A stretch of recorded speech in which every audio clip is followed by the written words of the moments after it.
పదార్థాలు నీ యందే మనుగడను కలిగి ఉన్నాయి కదా.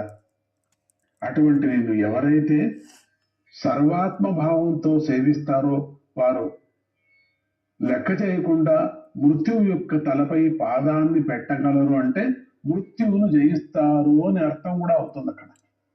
నిన్ను ప్రేమించని వారు నువ్వు వారిని విధి వాక్యాలతో పశువులలాగా బంధిస్తావాడు. కానీ నిన్ను ప్రేమించేవారు ఇతరులను కూడా పవిత్రం చేస్తారు. నీ యందు ప్రేమ భక్తి లేని వారికి పవిత్రం చెయ్యటం అనేది సాధ్యమే కాదు కదా. ప్రేమ భక్తి కదా ముఖ్యమైనది.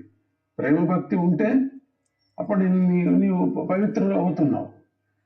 ఇక్కడ ప్రేమ భక్తి గల గొప్పదనాన్ని శృతులు చెబుతున్నాయి. సర్వాత్మ భావనయే అంటే సర్వము భగవంతుడే అనే భావనయే ప్రేమ భక్తి అని తెలుసుకోవాలి. భగవద్భక్తులకు భగవంతుడు తప్ప మరి ఏదీ ఉండదు, ఉండరాదు కూడా. అటువంటి భక్తులు మృత్యు విషయంలో భయపడరు. భక్తి లేని వారిని భగవంతుడు బంధిస్తాడు.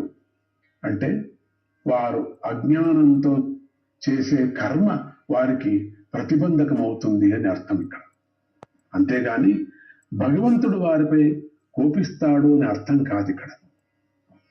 ఇక్కడ సత్యజ్ఞానమనంతం బ్రహ్మ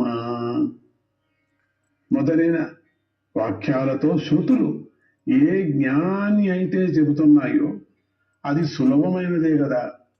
ఇక భక్తితో పనేముంది? దీనికి సమాధానం చెబుతున్నారు పండితులు. జ్ఞానవంతులే అయినా వారికి సర్వాత్మ భావం కలగకపోతే ప్రయోజనము లేదు. సర్వాత్మ భావన ఉండాలా అని ఇక్కడ నిర్ణయించబడ్డాయి. అది పుస్తక పాండిత్యమే అవుతుంది. ఒకవేళ లేకపోతే ఆత్మభావన భక్తి వల్లే కలుగుతుంది. ఆత్మభావన భక్తి వల్ల కలుగుతుంది. భక్తులు మృత్యువును దాటుతారు. భగవంతుడికి విముఖులై వారు తమను తామే పవిత్రం చేసుకోలేరు కదా. ఇక ఇతరులు ఎలా పవిత్రం చేస్తారు? మోక్షం కలుగుతుంది కదా. అంటే భగవత్ సేవతో ఇక్కడ ఒక్కటి జ్ఞాపకం పెట్టుకోవాలి. ఒక వాదన పరోక్ష జ్ఞానం అంటారు. మన వాదన ఇక్కడ అపరోక్ష జ్ఞానం కలుగుతుంది అని చెప్పుకోవాలి మనం ఇక్కడ.